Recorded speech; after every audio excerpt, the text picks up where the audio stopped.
बिंबिसार मगध के राजा बिंबिसार की राजधानी राजगीर थी। बिंबिसार गौतम बुद्ध के सबसे बड़े प्रश्रयदाता थे।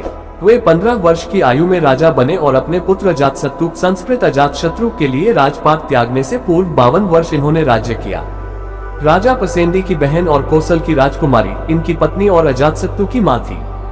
खेमा, सीलव और जयसेना नामक इनकी अन्य पत्नियां थीं। विख्यात वारांगना अम्बापाली से इनका विमल कौंडन नामक पुत्र भी था।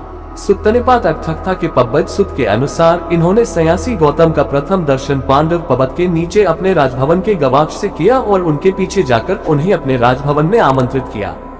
गौतम ने इनका निमंत्रण अस्वीकार किया तो इन्होंने गौतम को उनकी उद्देश्य पूर्ति हेतु शुभकामनाएं दी और बुद्धत्व प्राप्ति के उपरांत उन्हें फिर से राजगीर आने का निमंत्रण दिया। तेभतिक जटिल के परिवर्तन के बाद बुद्ध ने राजगीर में पदार्पण करके अपना वचन पूरा किया।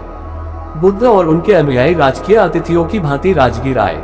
बुद्ध और उनके अनुयायियों के लिए वेलुवन उद्यान दान में देने के अपने प्रण की पूर्ति दर्शाने के लिए बिंबिसार ने बुद्ध के हाथ स्वर्ण कलश के पानी से धुलवाए।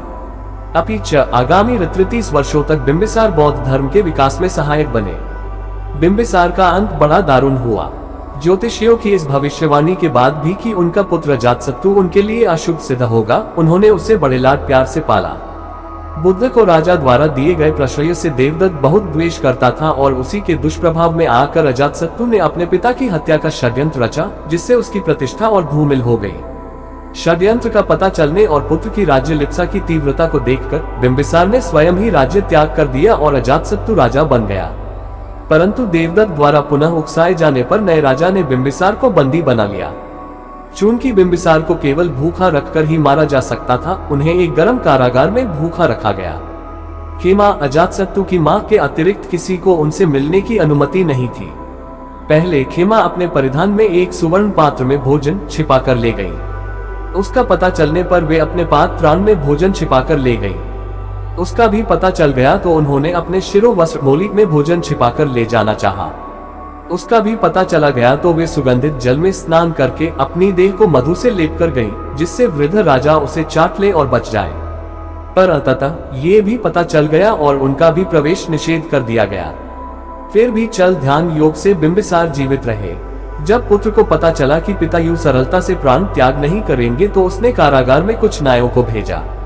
बिंबिसार ने सोचा कि अंततः पुत्र को अपनी भूल का अनुभव हुआ और वह पश्चाताप कर रहा है। अतः उन्होंने नायों से अपनी दाढ़ी और बाल काटने को कहा ताकि वे भिक्षुवत जीवन यापन कर पाए। पर नहीं, उन नायों को इसलिए भेजा गया था ताकि वे बिंबिसार के पैरों को काटकर उनके घावों में नमक और सिरका डाल दे और तत्पश्चात उन घावों को कोयलों से जला दे। इस प्रकार बिंबिसार का चल ध्यान रोक दिया गया और वे दुखद मृत्यु को प्राप्त हुए।